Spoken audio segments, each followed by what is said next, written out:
afternoon, how you doing? I am Chris Thompson, that bearded guy, the creative guy.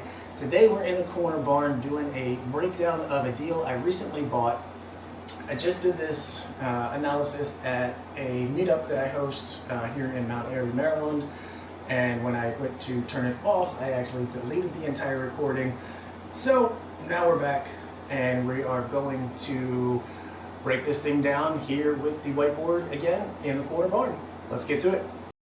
The property I purchased is in Hagerstown, Maryland. It's a 3-unit multifamily with a separate detached garage that was not rented, but I just rented it out now. So everybody wants to know, how did I buy a property for $25,000? Let's break the numbers down and we'll get into it. So my investment journey started 19 years ago. I purchased 3 Feather Bridge, 815 Stratford. These are the first 2 properties I ever bought, and that was 18, 19 years ago, and they've got a ton of equity built up in them. We'll get into that here in a second. Another property was Osner Avenue. I personally do not like the BRRRR method, but it does work. I use that to gut all of the equity out of these properties and to make sure they still cash flow. So I refinanced these 3 properties and I bought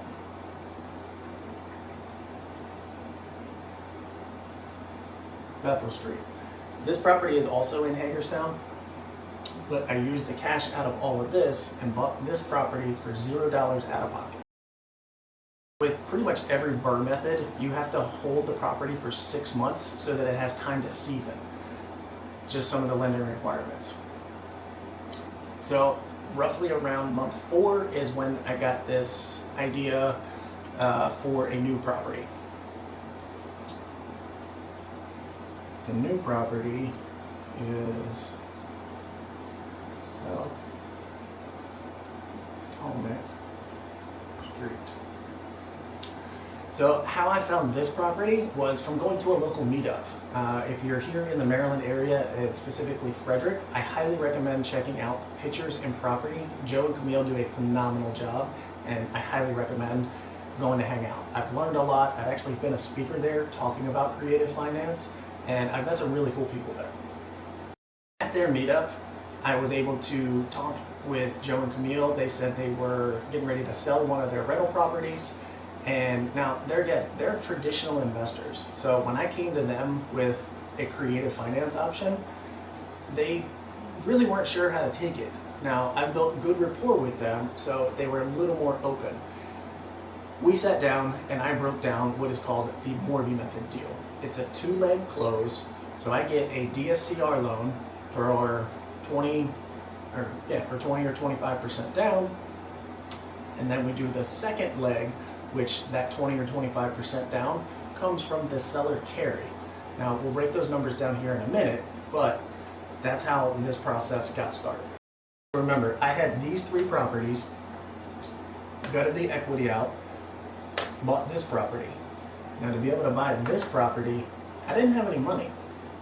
So, which is why I was trying to get 100% financing.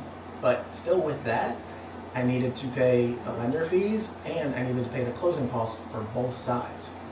So what did I do? I started the refinance process on this property at the same time that the contract, at least the concept of the contract, started to come together.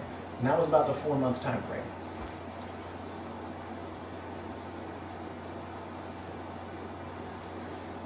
The same time I started this process, I started the loan application, which is the DSCR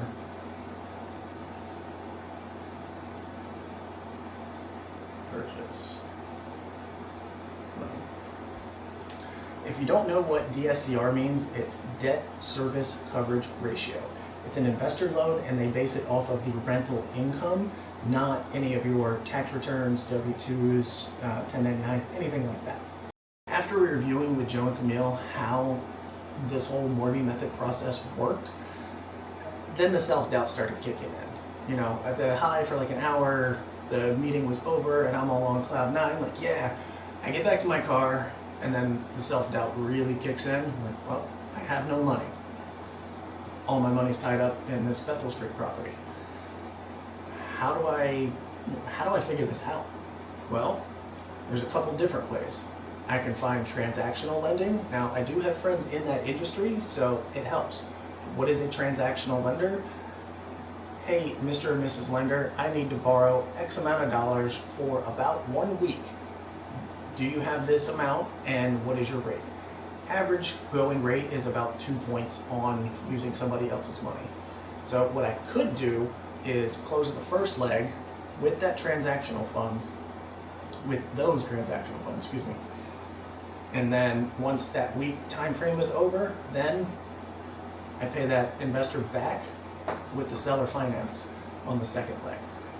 Some of you may or may not know, but I am a realtor and I have been for 19 years, working with plenty of traditional investors where you're turning in your tax returns, your W-2s, you're putting your 20 or 25% down, full documentation loan. They work great. Plenty of investors use them. It's just not my cup of tea. Knowing that I'm working with traditional investors, I knew that I could make this refinance contingent upon this purchase. And that really saved me because the refinance on this took about 20 days longer than it should have. But because it was contingent on the other one, I wasn't at risk of losing anything. Step 2 in the process. We got all the contract stuff done. I agreed to their price. They agreed to my terms. And that's the biggest thing I look for. Within reason, I really don't care what the price is. If I can use other people's money to make a monthly cash flow, why would I not do that? In the contract, I made sure I had an inspection contingency. So I had my inspector come out and we reviewed everything top to bottom. There were some pretty significant issues with the property and I had to have a specialist come out. Some of the roof rafters were twisting. Overall, the roof's in good shape. The old chimneys are leaking, and this is a 1900s home. After I had the professional come out and give me a bid on what it would take, I went back to the sellers and said, hey, I'm not going to try to argue on your price because I think your price is pretty solid. But for the condition, I'm going to need $10,000 in a closing cost credit. So I got an additional $10,000 off.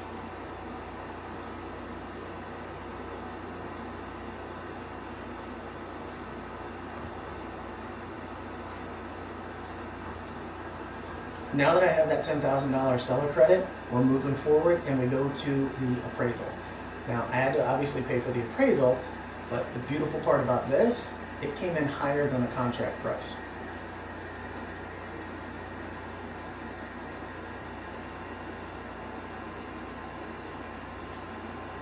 Our contract price was $360,000.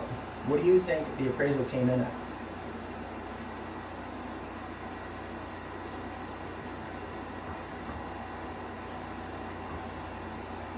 $380,000.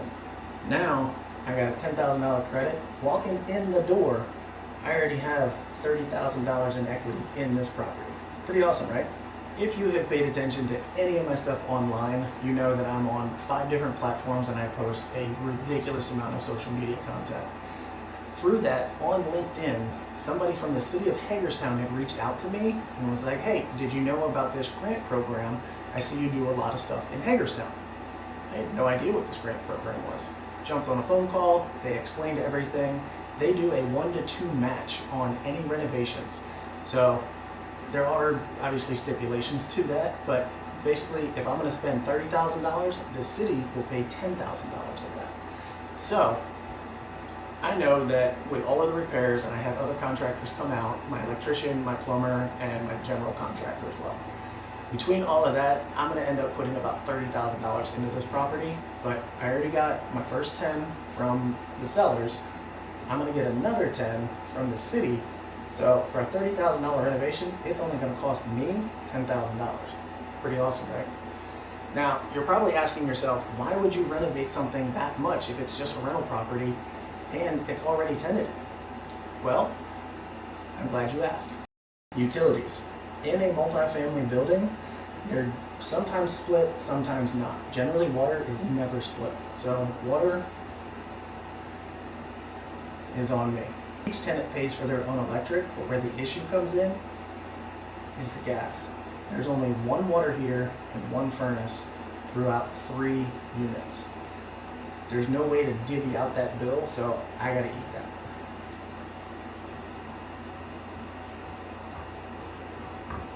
Sorry for my childish handwriting. Now that I know what utilities I have to do, by meeting with my electrician and plumber, I had an idea, that's why I had them come out, of how do I split these up? The 2 lower units are 1 bedroom, 1 bath.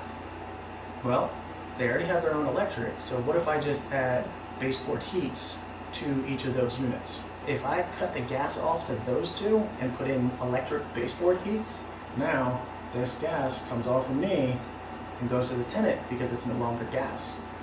Also, in that same process, I split this gas and run it to the upstairs unit only. Now, that tenant's gonna have to pay their own gas as well. By doing all of this, it's gonna increase my monthly cash flow $600 or $700 a month.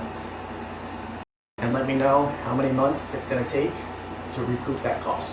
This is how I bought a multifamily property with $25,000 out of my pocket.